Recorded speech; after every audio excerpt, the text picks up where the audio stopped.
মাটিতে এসে একবার বলো তোমার আগা পাঁচতলা ছুলে ছেড়ে দেবো কাঁচা কাঁচা বাস দিয়ে। অসভ্য।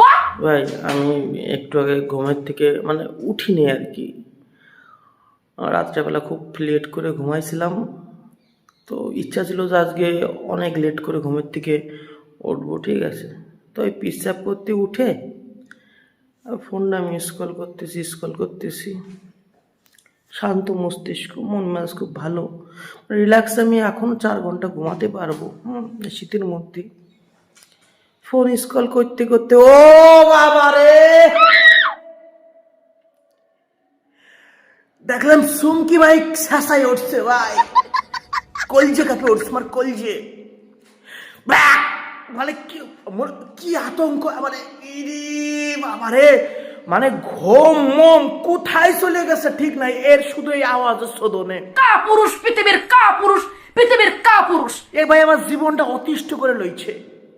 আগের দিন পায়খানায় গেছি, পায়খানায় যাইয়ে পায়খানা করতে মানে করতে বসবো, তখন এরকম ফোন স্ক্রল করতেছি, মানে পোঙাতে বেরোবে মালটুকু, সেই সময় এর ভিডিও চলে আইছে, সিক্কুর মারে মারে কথা বলতেছে। বিশ্বাস করো ভাই, পায়খানা ভিতরে ঢুকে গেছে।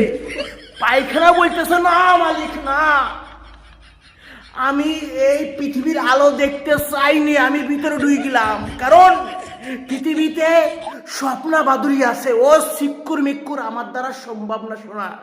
চলে গেল পায়খানা ভিতরে, মানে হ্যাঁ আমার জীবনটা পুরো অতিষ্ঠ করে যাচ্ছে। বলতেছি মিস্টার স্বপ্না বাদুরি, আপনি একটুখানি এই যে মানুষের কথা ভাবেন, যে আপনার ওই সুমকি মাইক টাইপের আওয়াজ শুনে মানুষের কেমন লাগে।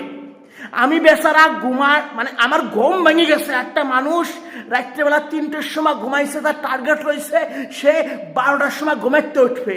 ফোন স্ক্রল করতে করতে আপনার এই সিক্কুর মারা আওয়াজ যেন আমার কানের মধ্যে ঢুকলো, মানে এই মাথার মধ্যে যে গিলুমিলু আছে এইটা সমেত পেটের মধ্যে নাড়ি বুড়ি কিডনি পর্যন্ত নড়িয়ে গেছে আমার। ঘুমটার পোঙা মারিয়ে দিলেন ভাই। এই মহিলাটা না ব্যান করা উচিত। আপনি একটু আমাদের ক্ষমা দেন প্লিজ, পাইতেছি না, আপনার জন্য জীবনটা যৌবনটা জলিপুরি সার খার হয়ে গেল।